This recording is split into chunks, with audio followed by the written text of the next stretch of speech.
Demon Slayer is the most generic shonen. Garrett animation. Blood is doo-doo. That's basically what we've been hearing for years about Demon Slayer. The one thing that has been consistently saving it from complete mockery was always its stellar animation. But what if we finally reached the point where an insane animation just doesn't cut it anymore? Two very different topics emerge. The first one is the weirdest one to me because of how strongly people felt about it. And because we're talking about Demon Slayer here. The animation. Yeah, we're talking about the animation as a negative this season for Demon Slayer. Demon Slayer.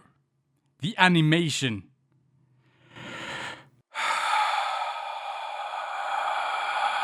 The main complaint here is the bad CGI introduced in Demon Slayer Season 3, like it hasn't been here since Season 1. Hello? But that's really besides the point. We said this whole new season will be on a whole other level and we've been lied to.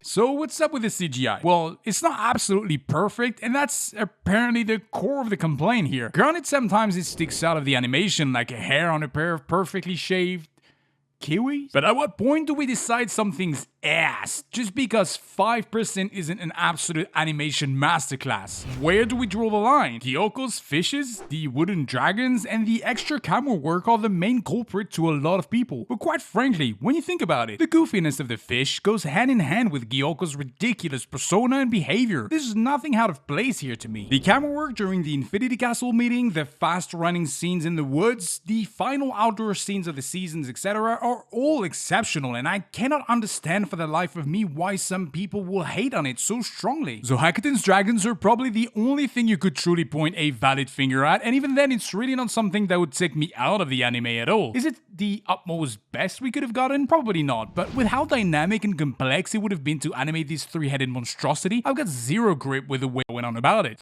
The reason why I find it odd for such a vast array of people to complain about the animation is because I was mostly expecting them to focus on what was actually a problem with Season 3 and the chapters it's adapting in the manga. The cast. One of the biggest flaws with this arc is definitely its pacing, and what I believe is responsible for this, oddly enough, is the cast distribution. Before I talk about the upper moons, what I mean by main cast selection is the difficulty until the very end to feel emotionally invested in what's going on, with such pivotal characters missing from the show. Zenitsu and Inosuke respectively might get annoying or overwhelming at times, but the vibe constantly felt off due to that trio imbalance. Tanjiro isn't exactly a transcending lead, and their replacements being a mute Nezuko and a solitary rebellious Genya, which honestly does get actual character development, so no complaints here, but it just felt empty on many occasions. A lot of quiet characters not really bouncing off of each other to save what I would call filler moments, and there were plenty of them this season. Then we have our two Hashira, Muichiro and Mitsuri, complete opposites to each other, but their impact is so minimal for the vast majority of the season. Mitsuri has two amazing episodes where she finally showcases her insane abilities, her bubbly, funny yet strong persona. By the way, kudos to the animators for her fighting scenes, her Nichirin blade, and her love breathing techniques. They were all a consistent 10 out of 10. But besides that, she was absent running marathons into the woods for most of the season. Muichiro, on the other hand, is a deeply troubled and damaged character, and his backstory was poignant and really useful to give his character actual depth, because until then, he just felt like an incredibly arrogant and annoying little boy. But his presence simply added to the predominantly quiet cast, which really made it jarring, slow, and even boring at times, which is the main reason for the pacing complaints to me. Now let's talk about our upper moons, which is the #1 issue with Season 3, even in the manga for me. Danger.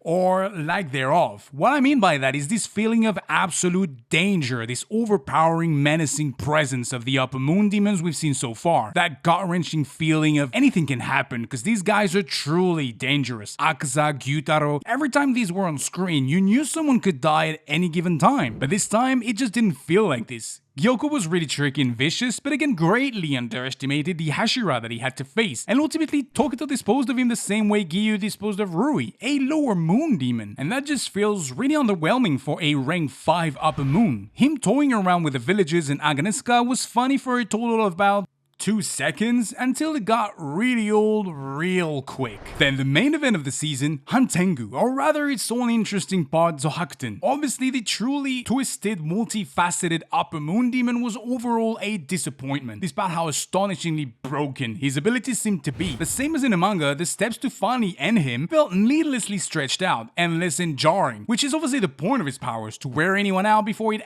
even have to actually fight. But you're left there wishing, can we just please wrap this up and get to the final boss and finally see what he's capable of? Or are we just like pulling rabbits out of hats for another 5 episodes? Of course, hantengu is insanely OP, but not 1 minute have I felt the way I felt versus Gyutaro or Akasa. Wait, no, actually I'm lying. Maybe for a second I felt close to that during the reveal of Zohakuten behind Tanjiro's back, but that's about it. The overall flow of the season, just like in the manga, just felt clumsy and frankly not that engaging. Which brings me back to my point. Was this season a proof that amazing animation can only get you so far if the manga source material is just not good enough? Now don't get me wrong, the animation was stellar. I don't buy into the complaints about it, not one bit. If we start complaining at this level, what does it mean for the future of animation in other series? The bar is just way too high and we can't decently wish for better working conditions for these artists and at the same time demand absolute perfection at every frame. It just doesn't add up. So what did you think of this season? Did you enjoy it? Hate it? Let me know down in the comments below. I'll be answering all of your comments. And if you like this video, I've got another one right here where I discuss why Blue Lock and Awashi's respective season 1s are not in the same league. It's a spicy one and I'm sure you'll dig it if you're into sports anime. So give it a watch.